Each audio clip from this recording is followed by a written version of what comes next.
الله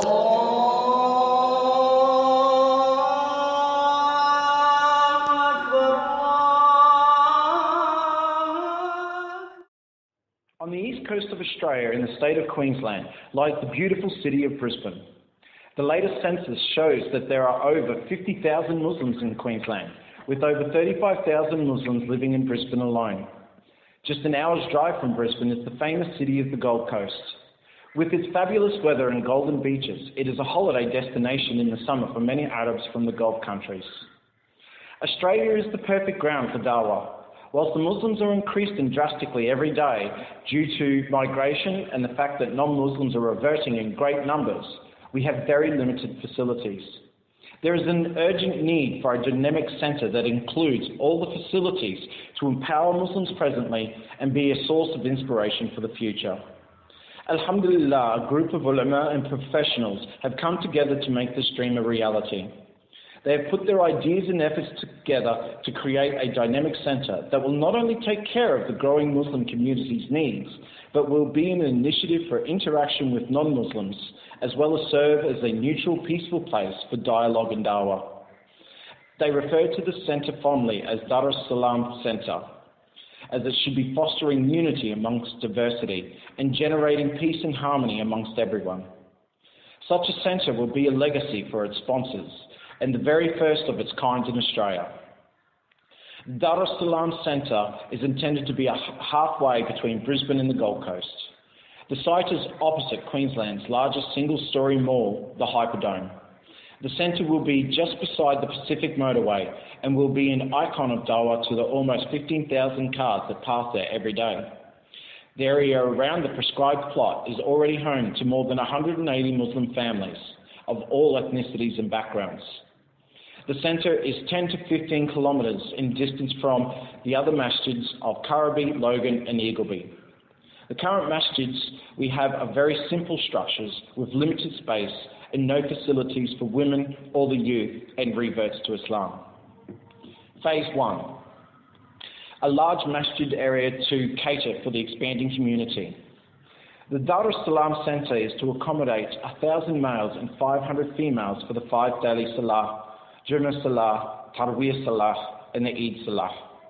The centre will offer a hospitable refreshment area adjacent to the masjid, which can reflect the Islamic tradition of the coffee house, a place where people can socialise and relax in an alcohol-free environment. The cafe will include a juice bar and provide snacks and light meals throughout the day, and also offer wireless facilities and a range of free books and literature on Islam and Muslim civilization. This area will be ideal for non-Muslims to learn about Islam in a friendly and warm environment. The building will also have classrooms for smaller courses, which will provide professional development, teacher training, Quranic studies, prophetic narrations, seerah, and the Arabic language. The ground floor will be dedicated for the males, whilst the upper floor will be for the females.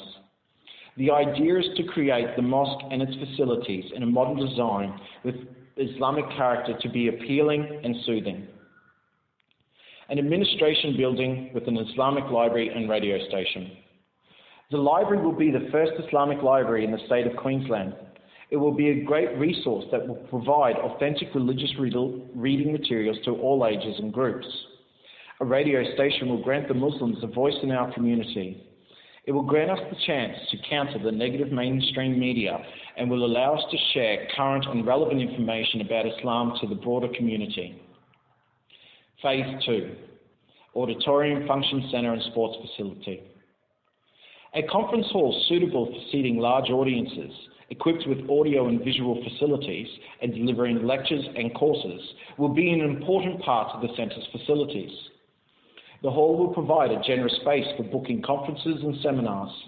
It will include a professional lighting system and state-of-the-art equipment able to record speeches and special events such as Islamic conferences, Islamic seminars, workshops, Quranic recitals, educational programs, poetry, multimedia presentations. Scholars visiting us from around the world can hold their lectures in the auditorium. Currently, we have to hire out university lecture halls at exorbitant prices to host such events. provide a suitable venue for Islamic functions like weddings and aqiqahs, a hall that can adequately address the needs for hijab and halal catering, separate sports facilities for our young girls and boys, create a unique sporting experience in an Islamic environment for our youth. Our girls especially are deprived from this privilege since most gyms in Australia are attended by both genders. It is challenging for them to attend these gyms with modest clothing and avoid loud music. Courses will be offered on separate days for males and females, where professionals will train their minds, bodies and spirits through exciting and active programs, away from the dangers that many of today's youth face on the streets of the city. The centre will also encourage visits from community groups and other schools, offering facilities to receive school children and provide information about Islam as Muslims. We have a lot of women who come to us and who would like to revert to Islam, and we would like to give them these facilities where we are equal. They say that, you know, we learn in the Quran that women are equal. Okay, so where do we take them? We take them to the mosque. And what happens in the mosque? The men's area is beautiful, the women's area is basically small. So what's the answer that we can give to them? So what I'm trying to say is that we really need a recreational centre for our women where we can feel free, where we can have the same equality as men, where we can have classes, where we can have lessons, where we can have a library for ourselves, not where we're going past men every time we need, you know, to go to a mosque or go to a centre where there is nothing available for us. And for the reverts, you know, on a daily basis, I was saying to you that women are coming to the masjid. Australian non-Muslim women are coming to the masjid and asking, how do we learn more about this thing, Islam, we've heard so much about. We've read a book, we like what we're reading about, we want to know more. Some of them even have gotten to the point where they say, we want to take Shahada. And people are running around trying to accommodate them. There's nothing in place for these women. And then even if they do take Shahada on the day, then what? Where do they go? They don't have family.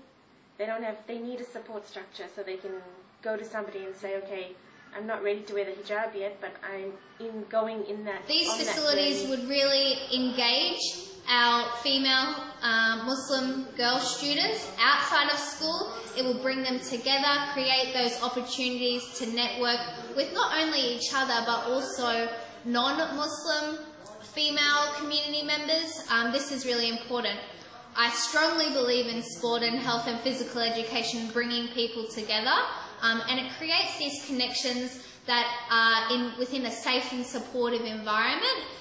Non-Muslims and Muslims really do need to interact together to create this environment where we can be as one and unite together. At the moment, we really don't have anything within our community, and we're seeing our girls go home from school and just stay at home.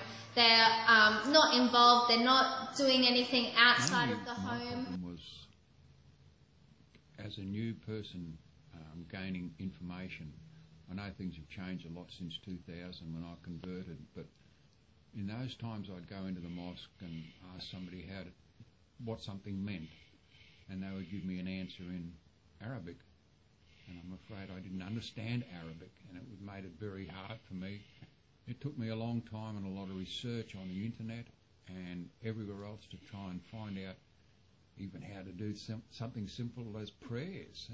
It was very difficult. My wife was of great help. And then a couple of the imams were very helpful to me and kind of took me in and gave me a lot of help. But there wasn't anything in somewhere that a revert could go to without a lot of... To understand giving dawah in this context, we have to appreciate the history of Australia. Historically, the first dawah was from Christian people in this country, and it was given to the first people here, and it was given in a very aggressive way, in a preaching manner, and it was tied up, of course, with the colonial process. For us as Muslims, now in 2014, we need to be very careful not to replicate or copy a form of giving dawah that is not received by anyone very well in Australia. Rather than preaching and using our words to call people, Rather, Australian people respect engagement. They like to know who you are first. They like to know what you're about, and that you care about people and the place that you live in. The initiative of creating an institution, a neutral place for the community, is a fantastic way of engaging the Australian public and the non-Muslim majority in bringing them to a place where they feel comfortable. With the media saturation of Muslims and the misrepresentation of Islam, it's very, very hard for a non-Muslim to make the step to come and see about Islam by walking into a mosque.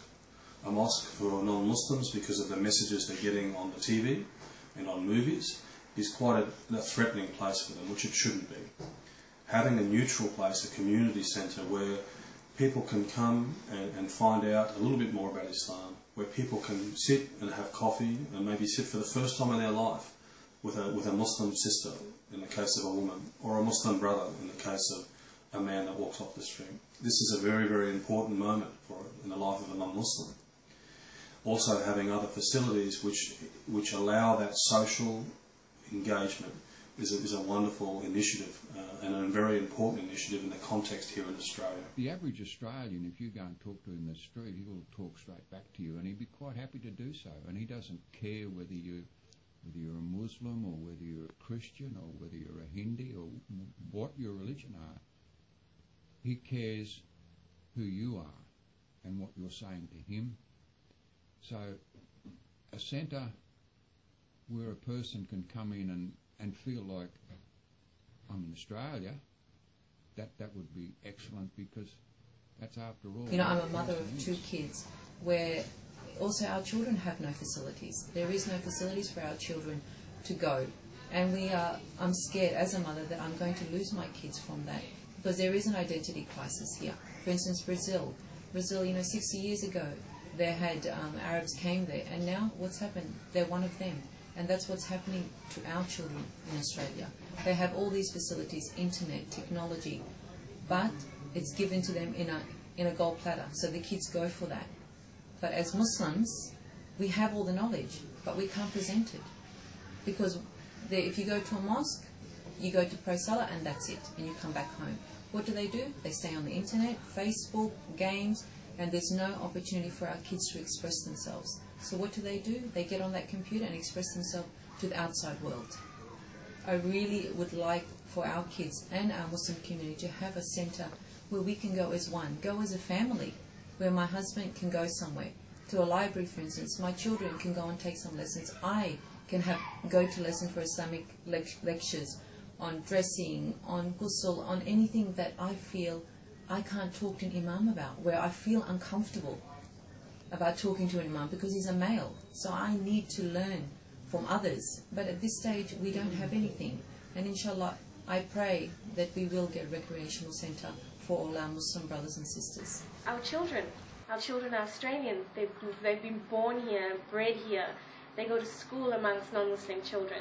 We need to establish a place for them where they can come and play sport, be amongst one another, and develop relationships with other Muslim people, as well as the broader community. We don't want to stop them from interacting with Australians as well, but we also want them to be amongst Muslims. At the moment there is a lack of facilities available, and we find that students aren't really engaging in these health facilities. They're not meeting the needs of our girls, particularly due to religion circumstances, such as there's not very many female-only gyms available within the community, as well as music playing in the background, which is against their religious beliefs. It is really important for our girls to engage in these health activities. At a moment we're seeing an increase of obesity, diet choices aren't great, and it's really impacting on their overall health. If we have this facility, inshallah, we see in Brisbane here, where we live, our Islamic facilities are not very combined, and we have brothers and sisters everywhere, young brothers and sisters. They know the latest songs, they know how to play the best sports, but they don't even know how to make wudu. They don't even know how to pray. And this is worrying to see someone so young and he doesn't even know how to prepare for his akhirah.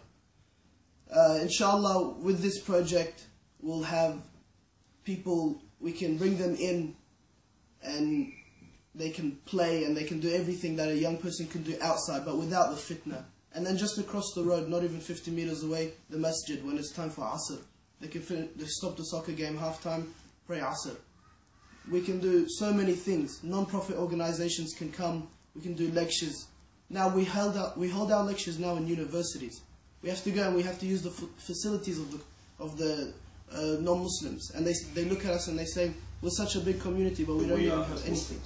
This can be challenging for a Muslim in a Western environment, and it is important that if they're given that strong grounding in Muslim identity, then they can negotiate the challenges that they face in their life, and most importantly, they can present themselves as an example to humanity by following the example of Rasulullah.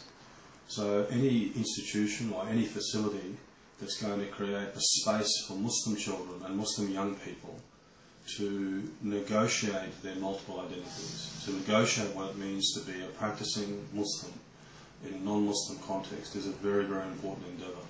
And inshallah we should all support this endeavour, because indeed it's the key to the future generation being strong and firm on deen for the future of our environment, then our community can't prosper and grow. And a radio station is so important, because when there is a janazah, we need to notify the community. So for those people who are able to come to the janazah, they know the time, they know where it is. We have a Muslim funeral services that's up and running, mashallah, they started last year. They're doing really well, but we don't have that voice, we don't have a medium by which we can talk to our community and have a conversation with them. Have people call in. Have our ulama. We are blessed with so many ulama in this country and in this community, but we're not able to have them interact on one medium together. Darus Salaam members. Darus Salaam has an Emir and a Shura council. The Emir and Imam is Sheikh Ziyad Ahmed Rawat. Sheikh Ziyad completed his hifaz in 1992 at the age of 11. He furthered his studies and completed the Preferred Alam course and graduated in 1999 from Jamia Mahmoodiya in South Africa. He studied an additional 2 years to specialize in fiqh and hadith. He then went to Syria and attained a degree in Arabic from the University of Damascus. After seeing the challenges of Muslims in remote areas of the world in the face of Christian missionaries, he decided to dedicate his time in these areas giving dawah. He spent a year in West Africa setting up more than 30 centres of learning in remote villages, and thereafter spent a considerable time in South America. He was based in Brazil, but she travelled the breadth and width of the South American continent looking for students to teach and train. Scores of people accepted Islam on his hands. He rendered lectures in the following countries regularly and has students spread all over Brazil, Argentina, Venezuela, Bolivia, Peru, Jamaica, and many others. Over the last 6 years, he settled in Australia. He is currently the head of Islamic and Arabic faculty at the Islamic College of Brisbane. He is also the founder of the Darul wal Irshad in Queensland, Australia. He leads and organises a well-attended Tahweer prayer every Ramadan and leads the biggest Eid congregation in Queensland. His talks are well-attended and give inspiration to many. The Shura Council for Darus Salaam Centre consists of a variety of dedicated individuals from all walks of life and backgrounds.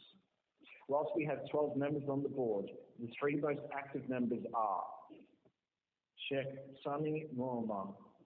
Sheikh Sami obtained his master's degree in education. He also has a bachelor's degree in social science and English from the University of Portland, USA.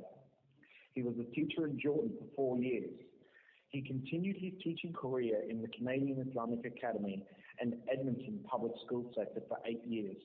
He is currently an Arabic language teacher at the Islamic College of Brisbane, Australia.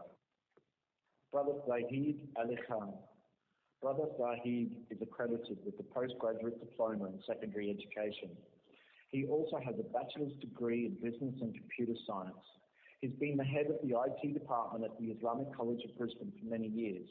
He is currently a successful businessman in the import and export industry. Brother Yusuf Kaji. Brother Yusuf is a graduate in automotive engineering. He is currently the Senior Industrial Design Manager at Blister Water Technologies Australia. The objectives and vision of Darus Salaam Centre: to facilitate the needs of Muslims across 5 major suburbs covering approximately 35 square kilometres, provide a learning centre to educate children about Islam on a daily basis through a complete and concise curriculum, graduate hafiz within the first 3 years of operation, graduate contextual Islamic scholars within the first 10 years of operation, be easily accessible to travellers between Brisbane and the Gold Coast with easy access to the freeway, create an appealing environment for the youth, be self-sufficient, to create a resource centre that provides current and relevant information about Islam to new Muslims and the broader community. Australia is known throughout the world for its cultural and religious diversity. That diversity is proudly celebrated, but sometimes little understood. There is a great need within the Islamic community in Australia to establish a centre that builds bridges and promotes better understanding of Islam and its message of peace in the world. إنما يعمر مساجد الله من آمن بالله واليوم الآخر وأقام الصلاة وآتى الزكاة ولم يخش إلا الله فعسى أولئك أن يكونوا من المهتدين. The mosques of Allah shall be maintained only by those who believe in Allah in the last day and perform salat, give zakat, and fear none but Allah. It is they who are on true guidance.